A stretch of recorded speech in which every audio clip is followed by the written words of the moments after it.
Amateur Traveler is in its 20th year now, but can you imagine if I had people on the show who had never been to the destination but had just read about it or seen a movie about it? That wouldn't make any sense at all, and you wouldn't listen. We all know how important it is to receive advice from people who know a destination to get the most authentic local experience. And a great option for experiencing this is Explore Worldwide and their authentic small group adventures, led by local tour leaders, perfect for solo travelers who want to meet like minded people with a desire for adventure. I'm often an independent traveler, but two of my last three trips were with small group tours because they organize everything and it's a lot easier. If you want to recreate the tour I did to Malta, they have a Malta and Gozo Discovery Tour. I'm intrigued by one of their tours called A Taste of Sicily. The company again is Explore Worldwide, and visit exploreworldwide.com to learn more. And thanks to Explore Worldwide for sponsoring this episode of Amateur Traveler. The nights are long, the days are short, and the weather is chilly to downright cold, depending on where you are. It's a good time to slip into a Quince iconic Mongolian cashmere sweaters, which start at only $50. You can treat yourself to everyday luxury at an affordable price with Quince. If you really want to dive into luxury, you can check out their leather handbags, washable silk shirts, and European linen sheet sets. Whatever you're looking for at Quince, all the prices are 50 to 80% less than similar brands, and they do that by partnering directly with top factories and cutting out the middleman. They only work with factories that use safe, ethical, and responsible manufacturing processes. And of course, they use premium fabrics and finishes for that luxury feel in every piece. But you've already heard me rave about my Quince travel pants. Treat yourself this winter without the luxury price tag. Go to quince.com/traveler for 365-day returns plus free shipping on your order. That's QUINCE.com/traveler to get free shipping and 365-day returns. Quince.com/traveler. And thanks to Quince for sponsoring this episode of Amateur Traveler. I got my bags packed and on a roll. I'm heading out there and I'm ready to go. I'm looking real good in my passport photo. Oh, no. 15 Amateur Traveler, episode 417. Today, the Amateur Traveler talks about the Great Plains, railroads, and a winter festival that celebrates fur trappers as we go to Winnipeg, Manitoba.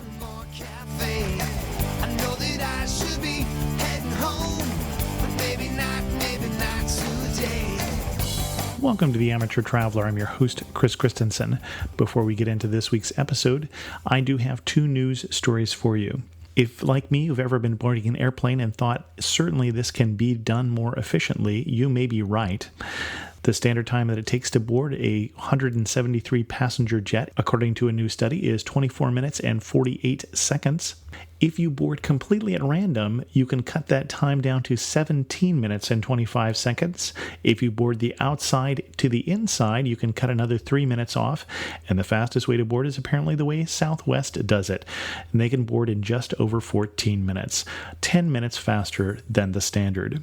Speaking of standards are changing on the Spanish island of Majorca. They're getting a little tired of people wearing their teeny-weeny bikinis off of the beach and into the city, and they're going to start issuing fines. For links to both those stories, check out the show notes at amateurtraveler.com. I'd like to welcome back to the show Michael Soncina, who's come to talk to us about Winnipeg. Michael, welcome back to the show. Hi, Chris. Now, you are from Canada, but not from Winnipeg, but did a trip over to Winnipeg. Winnipeg is in what province? In Manitoba. Okay. So the joke about Winnipeg is that it's Canada's belly button, because it's right smack dab in the middle of the country. It's a little further south, isn't it? Isn't it one of the most southern cities in Canada? It is. Okay. And why should someone go to Winnipeg? Well, Winnipeg is this kind of cool Canadian city. I kind of joke with my friends that I didn't realize I was Canadian until I went to Winnipeg. And okay, you've got to explain that one. Well, because while I was there, I went curling. I learned about like trapper and Aboriginal history. There was a lot of history about the railroad and the Hudson Bay Company, and so all these like really big iconic things that make you Canadian, you kind of come into contact with while you're in Winnipeg. Got it. And for me, someone who comes from Toronto, Toronto is a wonderful city, but it doesn't really have a strong Canadian identity. Our claim to fame is our multiculturalism. Right. Well, over half the people in Toronto were born outside of Canada. So, yeah, that makes sense. Exactly.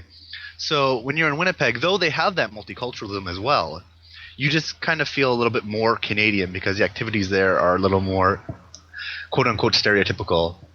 But I was very lucky because this was kind of like my great Canadian adventure. I listened to Sherry Ott? Yeah, who went to Nova Scotia, and she took the train down to Nova Scotia. Mm-hmm. Right. So I did the same. Via Rail was nice enough to sponsor my trip from Toronto to Winnipeg. And Canadians don't really think about taking the train anywhere because it's looked at as like a tourist attraction. But I think that's really how you have to do it, because from Toronto to Winnipeg, it takes about a day and a half, but you see all this wonderful scenery in Ontario, and you kind of end up in Winnipeg after a couple days on the train and talking to people from that place, and it gives you a really good history of where you're going. And so the route on the train is all the way along the Great Lakes then, too? No, it's mostly forested scenery that you see. Because, okay, it was winter when I went, so when I looked outside the window, if there was any lakes, they were covered in snow, so we were often confused about where we were. But you go through a couple small villages, and it is a lot of forest and ferns and kind of that very Canadian wilderness that you think about. But you know once you hit Manitoba, because everything becomes flat, and you don't see the trees anymore, you know you're in the prairie provinces. Okay. And the Canadian train is kind of cool, too, because Via Rail I'd never been on, and it kind of made me feel like I was in the Maltese Falcon or on the Orient Express because they have the nice dining cars and things like this. So it was kind of a luxury way to travel. I didn't think Canada had that. Excellent. And you had a compartment? Or you? Yeah, I was very fortunate to have a sleeper car. So Nice. what I would do is go into my little cart, put on some opera, and just watch the scenery go by. But in the viewing room, it's also nice because you can talk to a lot of people. They had wine tasting at night, so you could try wines from all over Canada and hors d'oeuvres, and the food was quite nice, like lamb, which I wouldn't normally get myself. So it was really cool. Excellent. So once you got to Winnipeg, what do you recommend for an itinerary on seeing Winnipeg? Well, once you get to Winnipeg, I think you need to focus on the city. One of the biggest attractions in Winnipeg is the Forks, and this is the area on the waterfront right behind the train station. So you'll get into Union, and the first thing you'll see once you pull into the station is the new Human Rights Museum. Right. And then right next to the Human Rights Museum is the Forks, and the Forks has a long history of being an Aboriginal settlement. Then it was a big trading community for the Hudson's Bay Company. It was actually their first trading post in the province. Then after that, it became a part of the main railway. And now it's kind of a social and tourist destination. So there's the Forks Market, which is a large indoor shopping complex with food from all over the world and kind of interesting shops on the top that sell Irish goods to Aboriginal art. And you say the Forks, and I assume we're talking about a fork between the Red River and the, what is the other river? Assiniboine. The Assiniboine River. Okay. Yeah, that's exactly what it is. So that area has a lot of really interesting things like the market. There's a couple theater buildings there, especially for children. There's some good restaurants. And what people do in the wintertime is, of course, skate. The Assiniboine and Red River are wonderful to skate on. And around the time I went, which was early February, they had this warming hut competition. So these engineers and architects from all over the world built these bizarre huts along the river. Some of them were meant to look like igloos. Some of them look like big hairballs in the way that they've done it. Some were like Art Nouveau, these big blue boxes. And it's an international competition. This Israeli team put trees in the middle of the ice rink, and that was their hut. So if you're into design and you're into art and you're into kind of seeing different ideas from all over, it was kind of an interesting thing. I didn't realize how artsy Winnipeg was, but as you go through the city, you really do see this design and art influence all over the place. Now, let's back up just a little bit, because you went to Winnipeg when you could skate on the river. Yes. I'm going to guess that February is not the height of tourist season for Winnipeg. No, but I think domestically it is. I think a lot of people in Manitoba will come to Winnipeg in the winter because there's so much going on in that. Was there a specific period. festival or event you Yes. were there for? Okay. Well, I wasn't there for the specific event, but there was a huge event going on while I was there called the Festival de Voyageurs. And the Voyageurs are like French frontiermen. They would come from Quebec. They would go to Thunder Bay, get materials, and then head to Fort Gibraltar in Winnipeg, and these guys would be like door-to-door salesmen. Well, the Hudson's Bay had a stationary outpost all over Canada. The voyageur would kind of go there, trade, get their goods, and sell around. So they were very respected because these were like your Davy Crockett's of the Canadian wilderness, and they were French. So there's a big festival there in February to celebrate these voyageurs, and they do it in Fort Gibraltar, which is in the French quarter of Winnipeg, and it's full of ice sculptures. From once again, you have this international ice sculpture competition. You have people wearing period costumes, cooper making barrels, and the blacksmiths were open making all sorts of things. They had war reenactments. There was people selling in fur shops, and this kind of making you feel like you're in that period. There's also the Maison de Bourgeoisie, which is the kind of the governor's house. They turn into this really, really nice restaurant. The which house is of the bourgeoisie is the governor's. The name of the governor's house. Well, that's interesting. Okay. Yeah, I know. He's the head of the fort, so he's like a middle class gentleman appointed by the Brits. But the restaurant was fantastic. It was Quebecois comfort food, so pea soup and tourtière, which is like a meat pie. And then there was sugar pie for dessert and all sorts of wine. So they try to make it. Sugar pie is like a pecan pie? I mean, are we talking about that kind of sweet? I don't know what a sugar pie is. Exactly. It's a thing about a pecan pie without the pecans. Okay. I'm allergic to nuts, so I'm not sure what a pecan pie tastes like, but it looks like It tastes like death, I believe. For me, it would. But you know what a butter tart is? I think so, yeah. So they usually have raisins in them or nuts. They're kind of a brownish color. It tasted like the filling of a butter tart almost. Okay. So you can do that. And the cool thing about the festival that it really is something for everybody. It was basically looked at as a smaller version of Carnival that normally happens in Quebec. So there's a lot of outdoor activity. You can go snowshoeing. There's ice slides. Huge music acts. So the winners of the Juno, which is like a huge music award in Canada, they were playing at the Festival de Voyageurs. A lot of the French folk music, a lot of interesting foods. Apparently, Manitoba is the largest consumers of snow cones and slushies in Canada, which I can't understand because it's freezing there. So there's all these slushy stands. You can get all types of poutine, and I don't know if you know what poutine is. So it's French fries with cheese curds and gravy. Also all sorts of French meat dishes and maple syrup. So people are there to kind of eat, dance, and drink. The real funny kind of signature drink of the Festival de Voyageurs is called caribou, because it was said that back in the day when the Voyageurs came to Winnipeg, it was so cold that they would, after they killed a caribou for the meat, they would put the blood into a glass and mix brandy with it and drink it. So they had something called caribou, which is port and brandy served in an ice cup. And this is kind of the signature drink of the Festival de Voyageurs. And everybody jokes that, like, if you come to the party late and everyone else is already a little bit tipsy, you just chug back a couple caribous because you'll catch up with everybody really quickly. Okay. And you're serving in an ice cup, so the festival is mostly outdoors? Yes, it is mostly outdoors. And what they do are have these little tents, or huge tents, actually, depending on what the event is inside. And that's when you'll go indoors. Okay.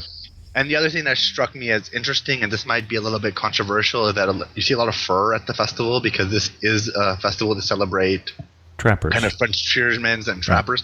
So I think people in Winnipeg generally have some kind of fur, whether it's been passed down in their family for generations or it's something that they decided to purchase. A lot of what I understand is that it is trapped locally by local hunters and it's done in an ethical manner. So I don't feel too badly about it when people wear it because there is a way of doing it that's proper, and that seems what they're promoting at the festival. Okay. Interesting. And you mentioned right in that first part, and we went on past it, the new museum there, the Museum of Human Rights. I assume that was one of the reasons you were there also.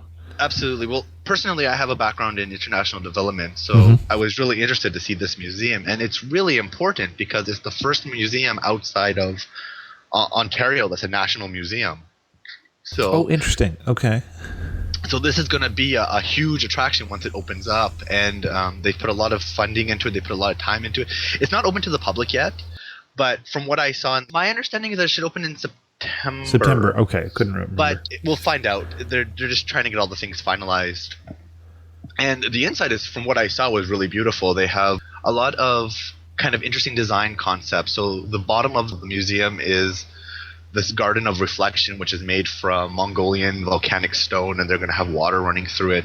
There's a giant Tyndall mountain inside. So Tyndall's a type of limestone that's found in Manitoba, and they have this beautiful mountain. All the offices in the building are visible from anywhere else in the museum to kind of show that idea of transparency, which is very important for human rights. Mm-hmm. So the design concept is really cool. The guy who did it was called Antoine Predock. I hope I'm saying his name right. And the outside of the building looks like dove's wings. It's supposed to look like a tree or a plant coming out of the ground. So there's these 4 giant roots at the bottom, which are the various wings of the museum. And the glass facade on the outside looks like dove's wings to show peace and etc. So there's a lot of symbolism in the building. And there was a connection with Winnipeg in terms of why they have this museum there besides just a wealthy donor. And I don't remember the connection between Winnipeg and human rights. Well, there's a lot of Aboriginal communities in Winnipeg, and I have a feeling that had a lot to do with it. But it does seem like it was a family that it was their dying wish to have this museum there. So the donor had a very big role to play in the museum. But I didn't hear anything about direct human rights and why Winnipeg. Or if I did, I don't remember what the connection was. But from what I understand, it was very much the brainchild of the family who wanted it there. The other thing that I recall, and I was just looking it up to see if I was correct, is that Winnipeg was also the first Canadian province to give women the right to vote. I believe you. Winnipeg is kind of an interesting situation because throughout history, it's evolved very quickly. In the 1900s, it was the richest city in Canada. So right before the Great Depression, it was a booming city because of all the grain and the trade and the railroad construction in the city. And you still see a lot of that. Well, and my impression is Winnipeg is to Canada as Chicago is to the U.S. Is that a good comparison? Well, yeah, a lot of the architecture in Winnipeg is very similar to the architecture in Chicago.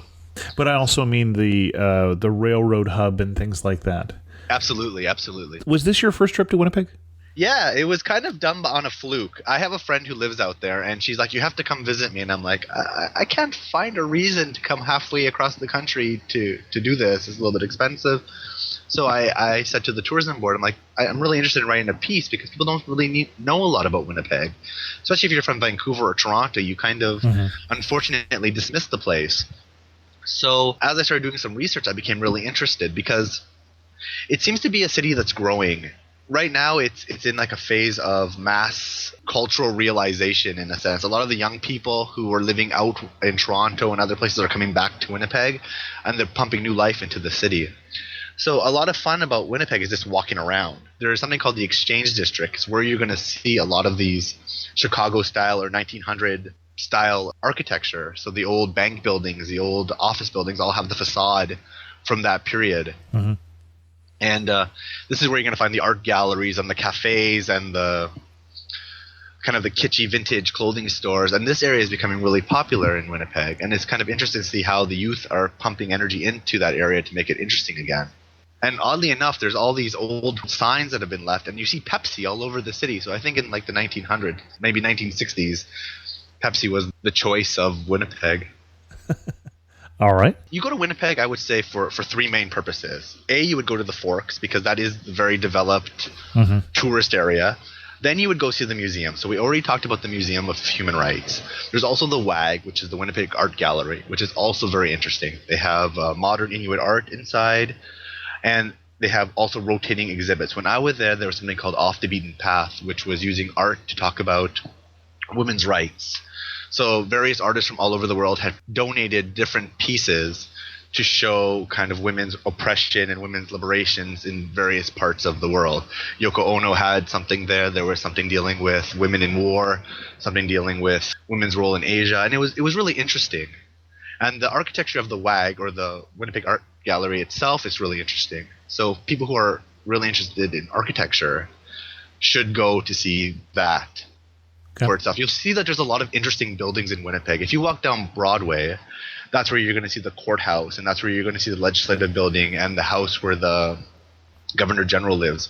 These are all also very interesting buildings. The legislative building is actually the most expensive legislation building in all of Canada. And it's got crazy history and symbolism. There's something called the Hippocratic Tour, and this will go in and tell you all the different kind of aspects of the legislative building. There's a bunch of funny stories. There's these two giant bison statues in the front of the building, and the floor of the legislative building is all marble. It comes from Tennessee and Italy. And when they wanted to bring these bison in, they realized that if they pushed it, it was going to destroy the floor, which they've already put in. So the legend is that they put these bison on two giant bricks of ice and essentially skated them in, not to destroy the floor. And Okay. when you get into the building, there's all sorts of Greek mythological symbolism. There's bizarre Mason symbols. So there's this black blood star in the bottom on the first floor. There's more of this Tyndall limestone, and when you look really closely at it, you see little fossils that were in the stone when it was brought into the building. Apparently this thing cost like $9 million, which was an astronomical amount of money at the time, and they just stopped building it because it was costing too much.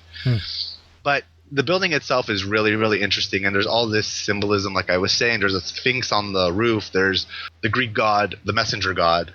Hermes. Yeah. So Hermes is on the roof, and because the Masons believe that about how all these generations, all these different times are intermingled, so you see all these different symbols from various generations. So the legislation building is really interesting.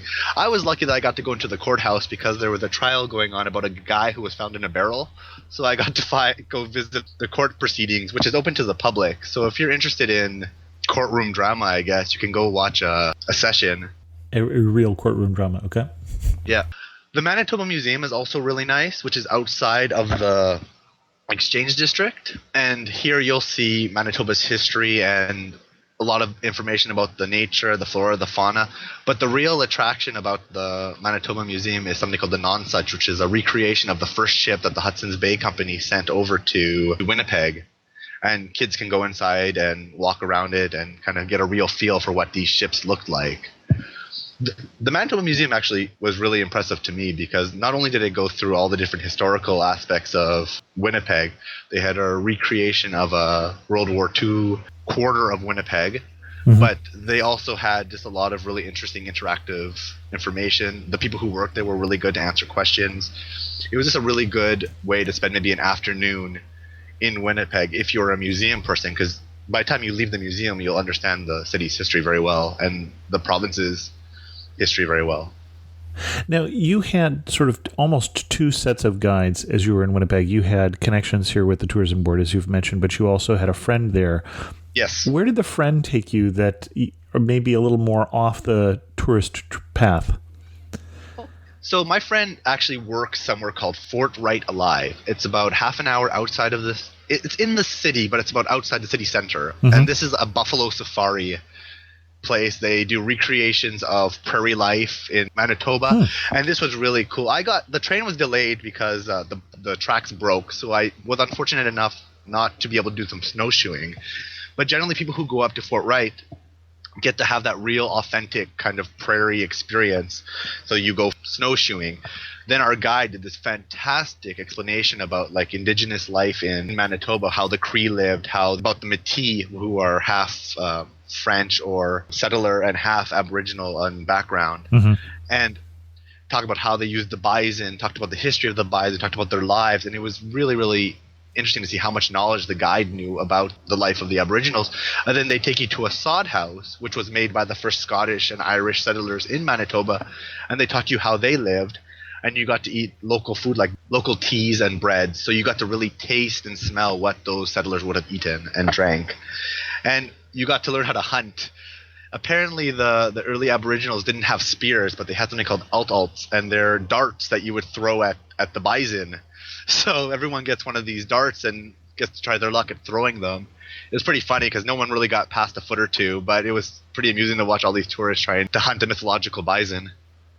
And you're throwing them by hand or with a spear thrower sort of thing? So or? it has a sling almost. Okay, So like it's a a spear long thrower. piece of leather with a little hook at the bottom, and you would use that to project the spear. But they're not sharp; they're dull at the end. So it's an interesting concept. You would basically use them to direct the bison in the way that you want the hunters to go, and then someone would finish the job. Okay. But that to me was the highlight of my trip because I like museums and I like the Forks. There's a lot of interesting history there. It was beautiful. The art on the Assiniboine and the Red River with all the huts was cool. But kind of seeing all that history and getting to interact with it and taste it at Fort White Alive was really, really cool. Well, it also sounds like something that kids could enjoy at the elementary school age kids. Yeah, it is a huge attraction for school groups. And if you want to go in the wintertime, it's a little bit more, it's not difficult, but you have to make plans ahead of time. You need a group, I think, of around 4 individuals, and then they'll set the itinerary for you. But then, like, my friend also took me curling while I was in Winnipeg, which I've watched curling a lot on TV, and it was never really something I wanted to It is a do. uniquely Canadian sport. I mean, it's basically competitive sweeping. Yes, and you drink lots of beer while you're doing it. Well, so of that course. makes it That- all that- the more fun. That explains how the idea came together. And everybody knew that I was a city boy because the first time I went to go slide myself on the ice, I ended up face first in the ground. But there's a learning curve, and it's fun after a while. I think it's one of those sports that watching it doesn't make any sense, but once you try to play it, it's a lot of fun. And is there a unique Winnipeg beer that you drink when you're there?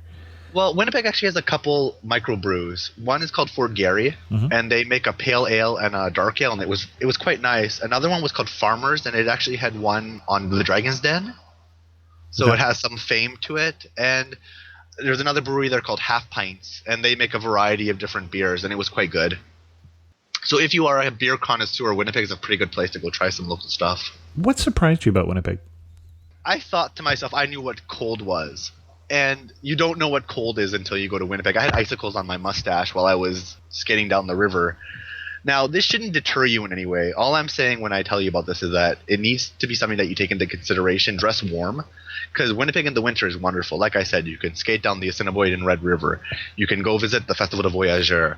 You can do all these great things. Walking around the city is really nice, but you need to be warm when you do it. Mitts opposed to gloves. Long underwear should be a staple while you're in Winnipeg in the wintertime. And we should say that if that sounds way too cold for you, if you, like me, can't ever picture saying the sentence that Michael did with, I was disappointed I didn't get to go snowshoeing, there's always the summertime. Yeah, and the summertime in Winnipeg is awesome as well because Winnipeg is a festival city. There's tons of festivals that go on there. And around the city, too, there's a lot of different events. My friend was telling me that there's a ruin about 2 hours away from Winnipeg where they stage Shakespearean plays. I want to go back for this Viking festival that happens somewhere around the city, and people apparently wear like period costumes and build their own boats.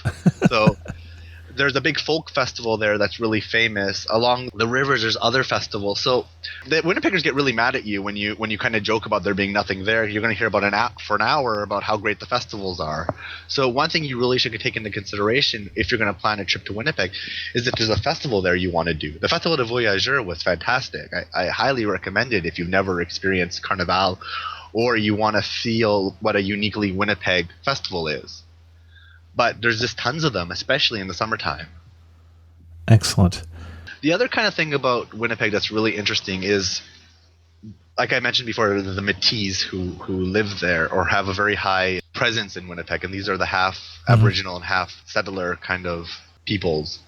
But their kind of champion's name was Louis Riel, and I don't know much about Louis Riel. I know that he's like the founding father of Manitoba. He helped get them into Canada.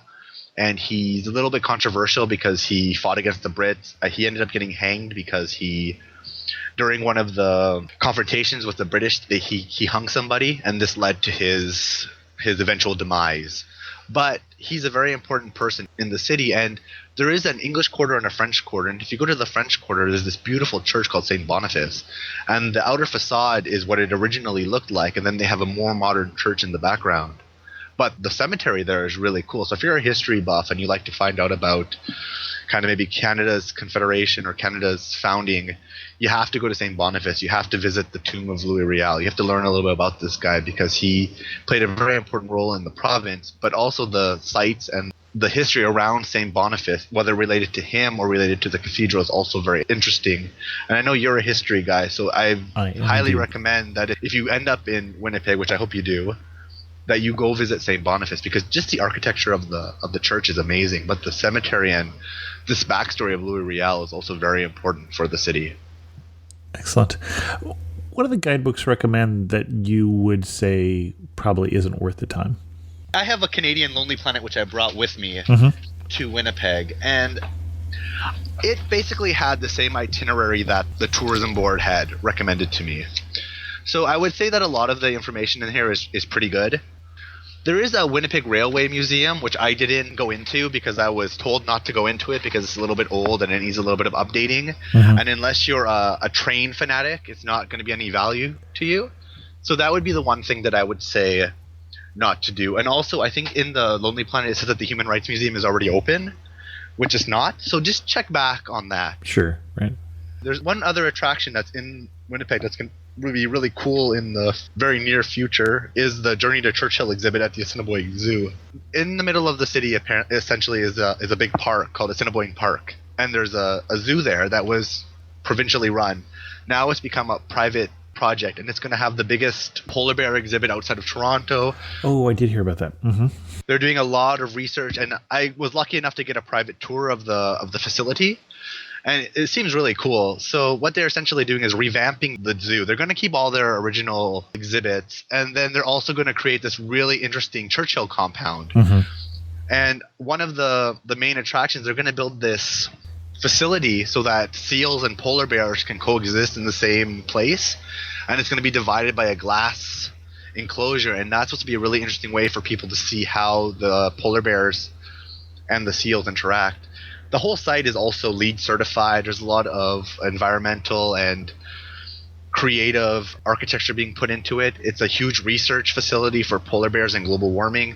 So because I'm an environmentalist, I'm very happy that the zoo is taking these steps to be proactive. And because Churchill is not really that far away from Winnipeg, and you've done a show on Churchill, so I'm sure your listeners know much about it, it's a good way to kind of promote what's going on in that ecosystem. Well, and you say not that far away. We're talking 500 miles or something. It's a distance from there. Oh yeah, but you can get a train or a plane. Right. Okay. Well, okay, if you're going to go to Churchill, you're going to stop in Winnipeg anyways. That's where the connection is. So realistically, if you're doing that trip, you're going to end up in Winnipeg anyways. And it might be a good idea that if you're going to go have your Churchill exhibit, maybe stop in the zoo as a way to orientate yourself with what you're going to see once you get there. They've actually created a restaurant and a gift shop that resembles a restaurant and a gift shop that's in Churchill. So you have the same kind of visuals. Well, and again, anybody who is interested in polar bears, we do also have that episode, as Michael referred to, that is Arctic Manitoba. So in case you missed that one, go back and listen to that one. Now, the one thing I'll have to say when I did hear about this plans for the zoo is putting the polar bears where they can see the seals, but there's a glass wall in between them seemed just a little cruel to me. I don't know how that works exactly, but I was lucky enough to be taken around by the head zookeeper, and he was telling us all about these new procedures that the zoos are using in order to kind of have the animals have a more pleasant stay in the zoo and how to create better relations between the zookeepers and those animals. And they're getting all sorts of certifications to bring up their levels in the zoo. They're hiring better staff. They're doing more courses. They're getting more certifications. So whatever they've done, as cruel as this might sound, I think they've researched this so that the poor seals don't end up being dinner. Well, I wasn't worried about I just thought it seemed cruel to the polar bears. So if you put me in a zoo at some time, don't put a pecan pie behind glass on the other side. That's just all I'm saying. I'll remember that. So, Michael, you are standing in the prettiest spot in Winnipeg, or at least the prettiest spot in Winnipeg in the winter. Where are you standing and what are you looking at?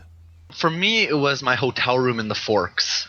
Okay. And at night, you see the city light in the background, and you see the Museum for Human Rights, and an Arctic covered in snow. That was the prettiest I've ever seen the city. And you mentioned hotel. Is it one that you would recommend? Absolutely. So I was lucky enough to stay in two different hotels while I was in Winnipeg. One was called the Inn at the Forks. The other one's called the Mirror. The Inn at the Forks is, as the name says, located in the Forks, and it's a very nice family hotel. And the main floor, there's a restaurant called The Current with really good food. So it was an all-encompassing good experience. The rooms are quite big. There's a lot of good sundries that are fair trade and ethical, and just the general feeling of the place was very nice. And the other hotel was called The Mirror, which is located near the Exchange District and on the river. And this place is a little bit different in concept. The rooms were very modern. Every room had an HD TV. There was a Nespresso machine there. I think it's a little bit more geared towards business travelers and couples. If I had a girlfriend, I would definitely bring her there because there's a partition in the washroom where you can pull up the blind. So if you want to have a bath together or something and look out over the river, it gives it a little bit more of a romantic feeling. The other cool thing about the mirror, which I really liked, was that the mini fridge has protein bars in it and juice and water, which is complimentary. Ah, So, okay. in my opinion, if you're a family, the Inn at the Forks is a much better place. You're near the attractions. Hmm. The rooms are a little bit bigger and more comfortable. But if you're a businessman who's running around and you want convenience and that little bit of comfort when you get back to the room, or you're a couple who wants to take advantage of the beautiful room and kind of the romantic aspects of the washroom, then I would go to the Mirror. Okay.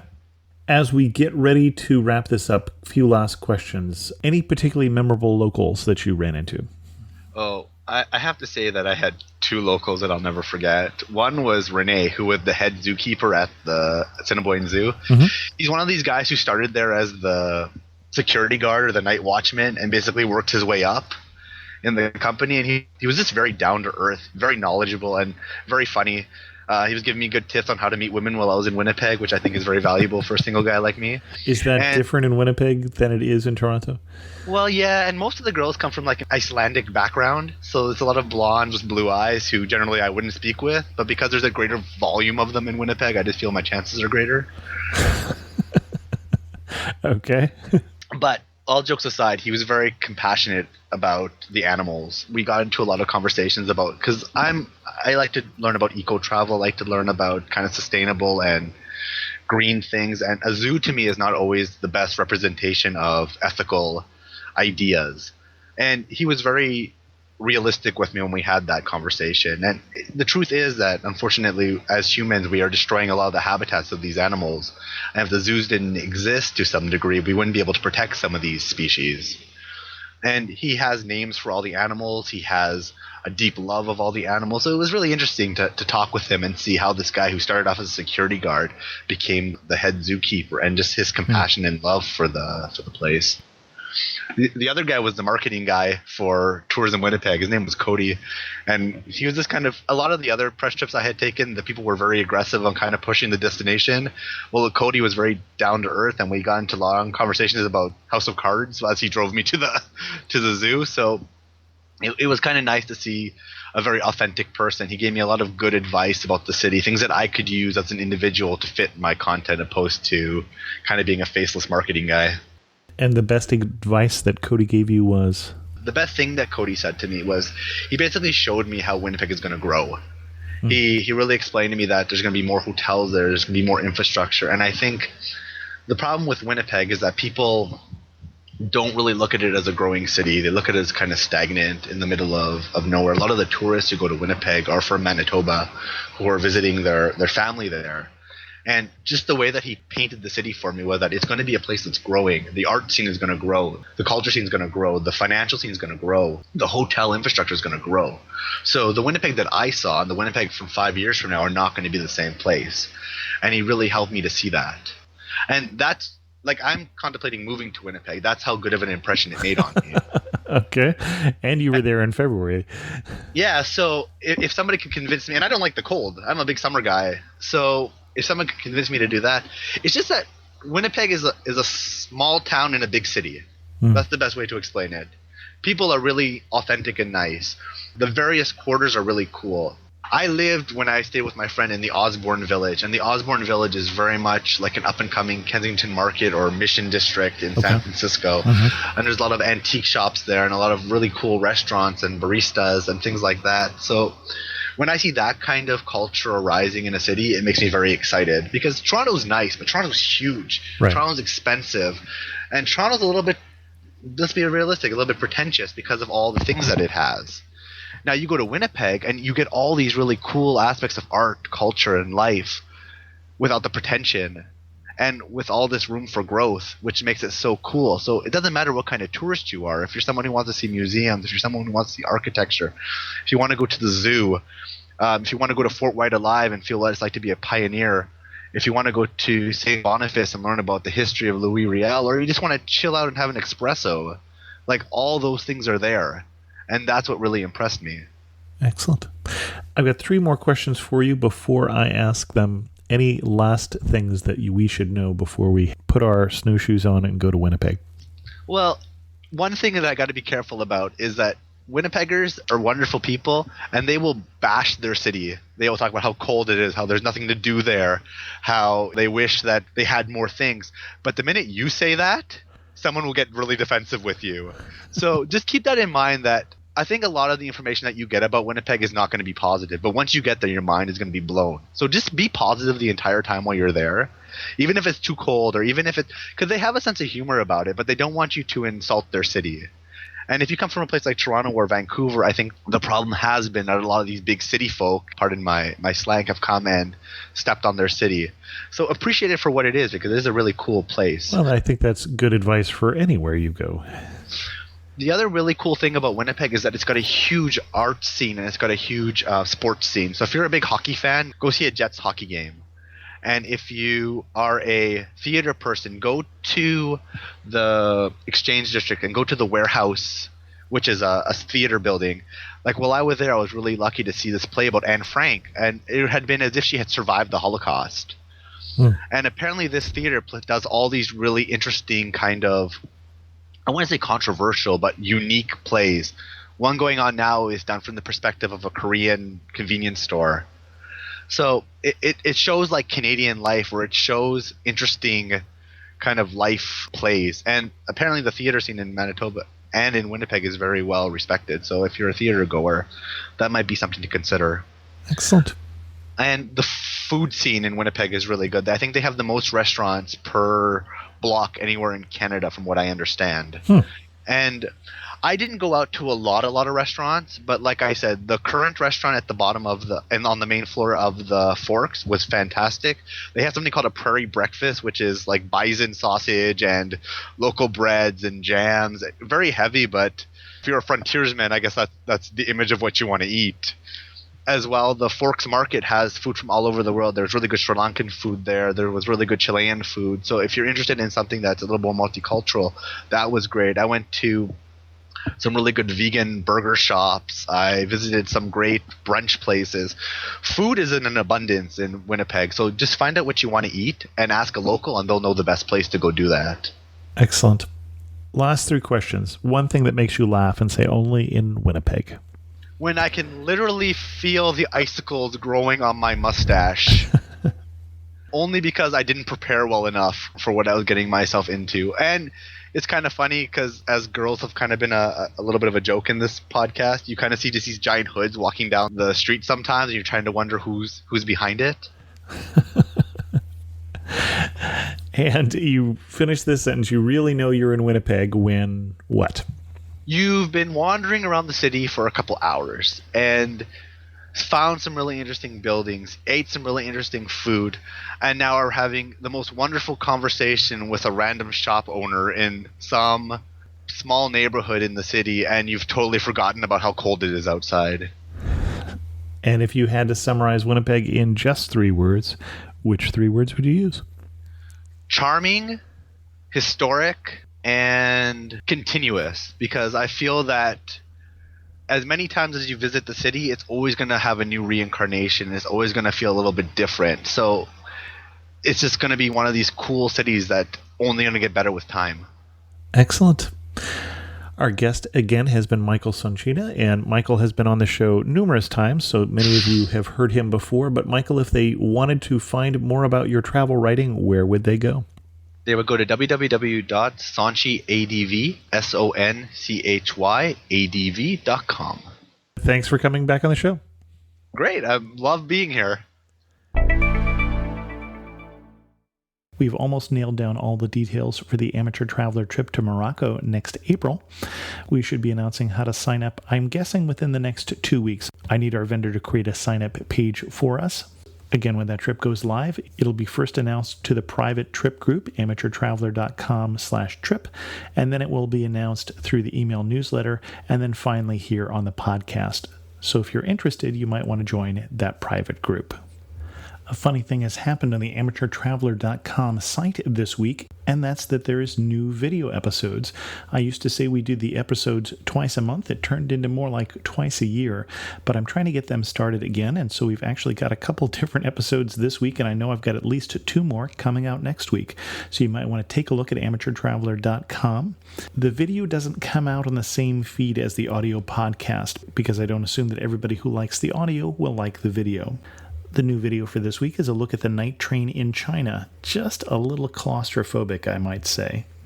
Something else that's new on the site is we have a new sponsor, J-Way Travel, who specializes in Eastern Europe, and they have been paying to transcribe some of the shows, both some of the older shows pertaining to the region that they cover, as well as future episodes like this one. So if you're interested in a transcript, if you know someone who reads but doesn't like to listen or is deaf, then that might be a good alternative for them. I guess the bottom line is if you haven't been going to amateurtraveler.com, you are clearly just missing out. It occurs to me that I haven't begged for reviews in iTunes recently, but that's actually one of the best ways that I have that people can discover the show. How it rates in iTunes depends on how many reviews it has, especially 5-star reviews. So if you love the show, you can go to amateurtraveler.com/iTunes and click on the link for show in iTunes, which will take you right to the show, and then click on reviews and ratings and write your own review of the show. With that, we're going to end this episode of The Amateur Traveler. If you have any questions, feel free to send an email to host@amateurtraveler.com. You can also join the Facebook community, that private trip group, amateurtraveler.com/trip, or follow me on Twitter at Chris2X. And as always, thanks so much for listening.